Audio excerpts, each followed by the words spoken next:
as women, we get told that, like, you have a baby, everything's going to be normal afterwards, but a significant portion of women do experience postpartum Mhm. while raising a child and probably being a breadwinner, at least contributing and all these other things.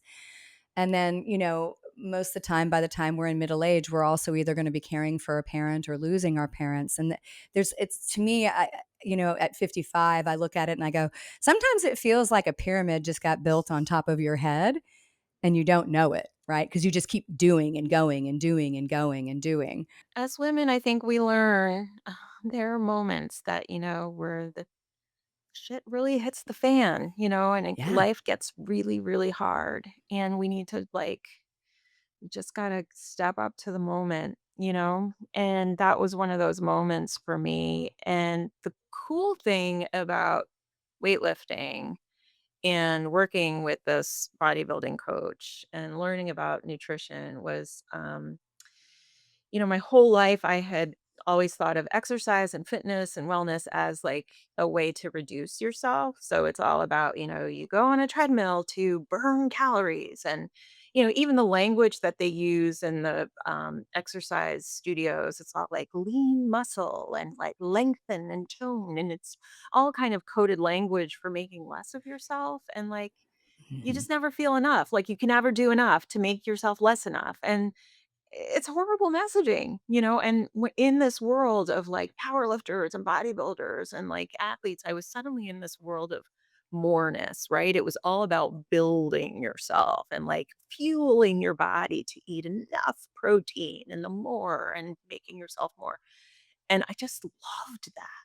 And to my surprise, it made me perform way better. Like, it was, like, within weeks, it was, like, I stopped craving alcohol because I was, like, so well fed and pumped, and I, could hear it in my voice when I came back from a good lift and I got on the phone and I was reporting a story, like, I could hear the Yeah. confidence in my voice, and I was able to say no and, like, push back on editors who, like, who had made decisions that I didn't agree with, and then, like, it was just, like, this kind of new person was emerging, and I was like, "My god."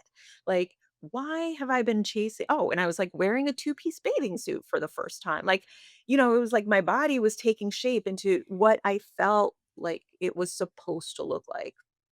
And so, the reporter in me wanted to really understand, like, the sample size of one.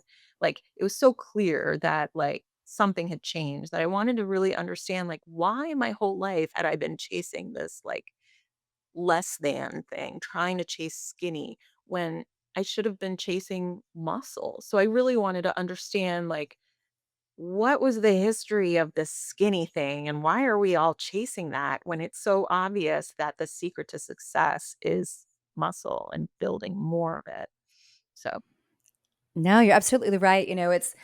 I always think of that and I'm like, why do we tell women to be less than and to be smaller and to be seen, not heard? I mean, those are probably all messages you oh heard as a kid. I yeah, know they were mine. be You polite, keep it to yourself. you know. Yeah, because I was It a all mouthy kid. I relates. Yeah. Yeah. Yeah, and so, it comes from a patriarchal driven society and that we need women to be seen, not heard, and to be supportive of a masculine energy, person, because that's our role when it's really not our role.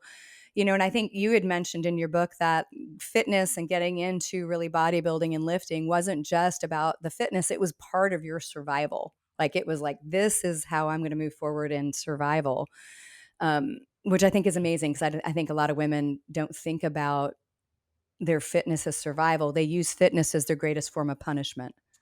You know, there was this study that really I became enamored with. It was out of Cambridge, and it was this anthropologist named Alison Murray. And she did something kind of revolutionary, which was, you know, anthropologists study bones.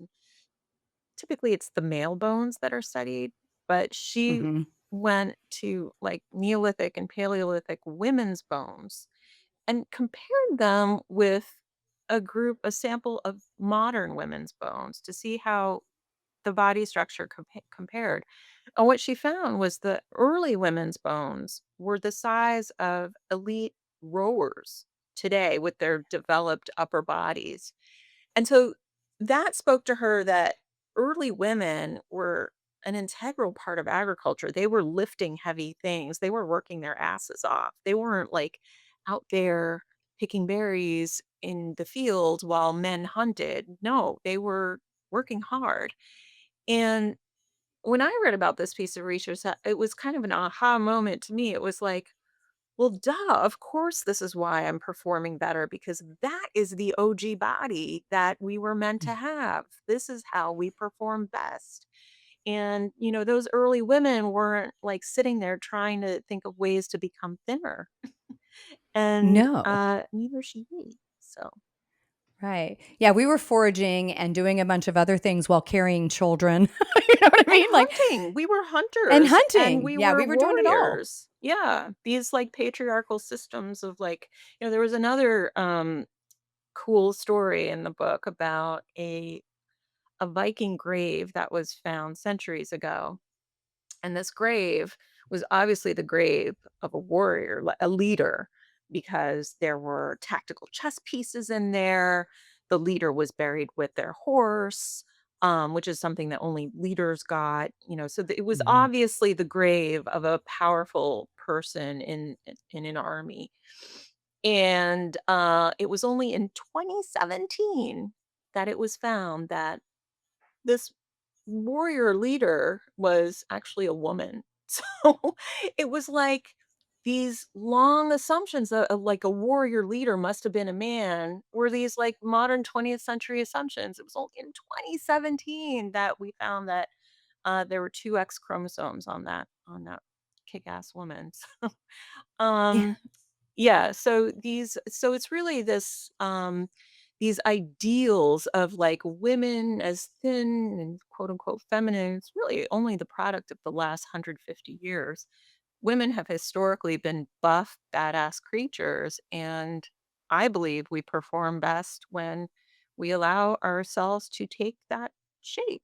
That we are badass. We are all athletes. The way we multitask and kick ass and juggle different things, that we need to be well fed and our strength built upon because it's ultimately the thing that's going to help us live a longer and stronger life. Oh, absolutely. I think about I was talking with a historian and they were talking about really the advent and then the explosion of bicycles and how particularly in the US that completely shifted the women's movement and the suffragist because for the first time Victorian women were able to get from one place to another because this society was super patriarchal, but we got on our bicycles and we rode to meet other women and talk about the things that were important to us. And so I think about like weight training as kind of being one of the next things. Like I know you talked about derby girls, like the roller derby, how much that was like women behaving badly, and I'm air quoting badly by basically doing roles that were perceived to not be feminine. But I think weightlifting now and bodybuilding really is this next generation of women understanding how to become strong within their own world, which doesn't mean diminishing the relationship that might be from a man and a woman. It means showing up in your true identity.